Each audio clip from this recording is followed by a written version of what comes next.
On est rendu dans une autre ruelle, la ruelle Champêtre. Donc la ruelle qui est près du Carré Saint-Louis. C'est une ruelle évidemment, je dirais, pratiquement idéale au niveau du verdissement parce qu'ils ont été capables de concilier là, le côté pratique de ceux qui ont des stationnements ici à l'intérieur de la ruelle, mais aussi le plus grand verdissement, la plus grande surface verte possible.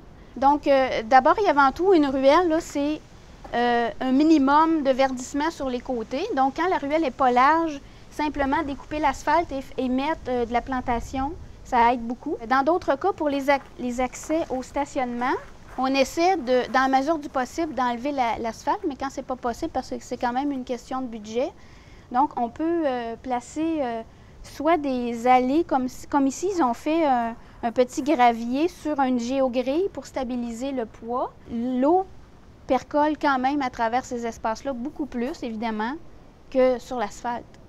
Donc, à ce moment-là, on capte l'eau le plus vite possible sur le site.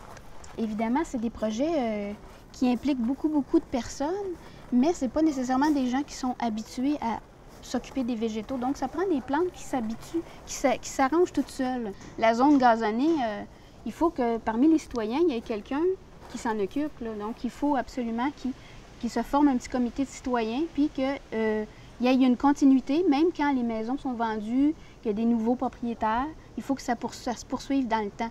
Donc, c'est un projet qui lie plusieurs personnes.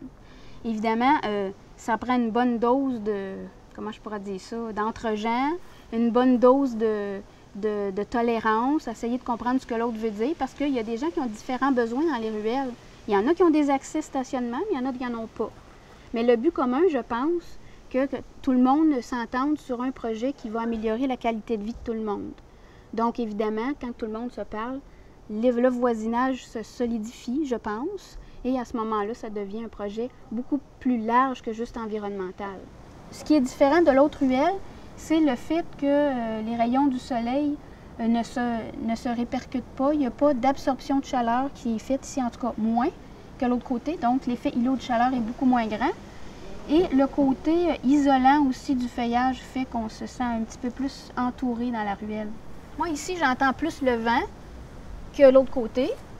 Et je pense que s'il y avait des oiseaux, parce que là, ils sont cachés à cause de la pluie qui s'en vient probablement, je pense que je les entendrais beaucoup plus. C'est sûr qu'avec des végétaux qui fleurissent, qui ont un feuillage, il y en a qui ont des feuillages odorants dans celle-là, ça fait déjà une ambiance qui est différente de l'autre côté. Là-bas, je sentais plus les vidanges, les détritus partout, mais ici, je sens la verdure, je sens les floraisons, je sens ces éléments-là.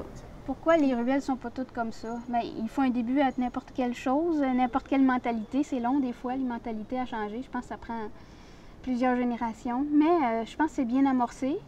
Et justement, je pense qu'avec des cours comme on donne à l'école, avec des étudiants qui sont bien intéressés à l'environnement, mais ça va changer de plus en plus vite. Ça va être, je pense, être un peu exponentiel.